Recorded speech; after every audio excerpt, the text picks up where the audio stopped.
Hi, this is LPN. మీరు చూస్తున్నారు LPN రైతు బండి యూట్యూబ్ ఛానల్. ఈ వీడియోలో జీలుగను ఏ దశలో భూమిలో కలియదున్నాలి, జీలుగను భూమిలో కలియదున్నిన తరువాత ప్రధాన పంట వేయడానికి మధ్య ఎన్ని రోజుల వ్యవధి పాటించాలి, వ్యవధి పాటించకపోతే ప్రధాన పంటకు నష్టం వాటిల్లుతుంది, ఎందువల్ల, జీలుగ వల్ల ఉపయోగాలు, 1 ఎకరాకు జీలుగ విత్తనాలు ఎన్ని కేజీలు అవసరం పడతాయో పూర్తి సమాచారాన్ని అయితే ఈ వీడియోలో తెలుసుకుందాం.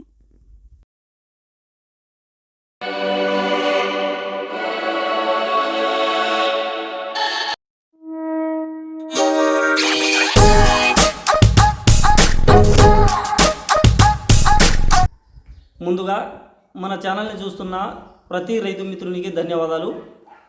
ఈ వీడియోకి ఒక లైక్ కొట్టి ఈ ఇన్ఫర్మేషన్ కనుక మీకు నచ్చినట్లయితే షేర్ చేసి సబ్స్క్రైబ్ చేసుకోవడం మాత్రం మర్చిపోకండి. ఇక లేట్ చేయకుండా టాపిక్లోకి అయితే వెళ్ళిపోదాం. ప్రస్తుతం మనకు సేంద్రియ ఎరువుల లభ్యత తక్కువగా ఉంది కాబట్టి దానికి ప్రత్యామ్నాయంగా పచ్చిరొట్ట పైరును కనుక పెంచుకోగలిగితే తక్కువలో తక్కువ 1 ఎకరాకు 8 నుండి 10 టన్నుల సేంద్రియ పదార్థాన్ని తక్కువ ఖర్చుతో అందించవచ్చు.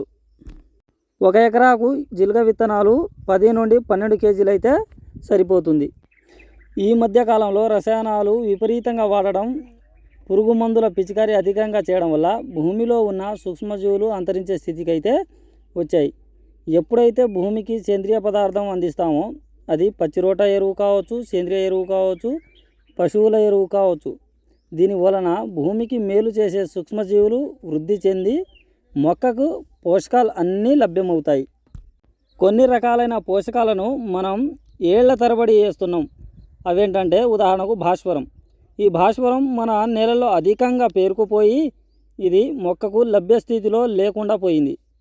లభ్యస్థితిలో లేనటువంటి పోషకాలను మొక్కకి అందుబాటులో తీసుకురావడానికి ఈ పచ్చిరొట్ట పైరు బాగా ఉపయోగపడుతుంది. జీలుగకు స్వతహాగా ఉన్నటువంటి గుణం ఏంటంటే ఇది గాలిలో ఉన్నటువంటి నత్రజనిని వేరు దగ్గర బొడిపెల్ల రూపంలో నత్రజనిని స్థిరీకరణ అయితే చేస్తుంది. ఈ జీలుగ ఎక్కడ అయితే చౌడు నేలలు ఎక్కువగా ఉన్నాయో ఆ చౌడు తీవ్రతను తగ్గించడానికి ఈ జీలుగ అనేది ఎంతగానో ఉపయోగపడుతుంది. దీనిని పూత దశలో కలియదున్నాలి. దీనిని కలియదున్నేటప్పుడు ఎకరాకు 2 కట్టల సూపర్ ఫాస్ఫేట్ వేసుకున్నట్లయితే తొందరగా భూమిలో కలిసిపోతుంది.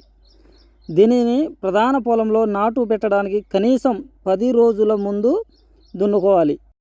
ఎందుకంటే దీనికి ఉన్న గుణం నీరిచ్చి దున్నటం వలన మిథేన్ అనే వాయువు విడుదల అవుతుంది మరియు భూమిలో కలియ దున్నినప్పుడు కుళ్ళిపోయే సమయంలో వేడి ఏర్పడుతుంది. ఆ వేడికి మొక్కలు చనిపోయే ఆస్కారం అయితే ఉంటుంది.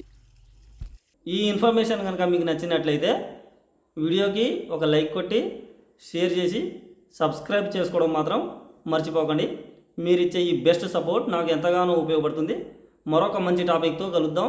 జై హింద్.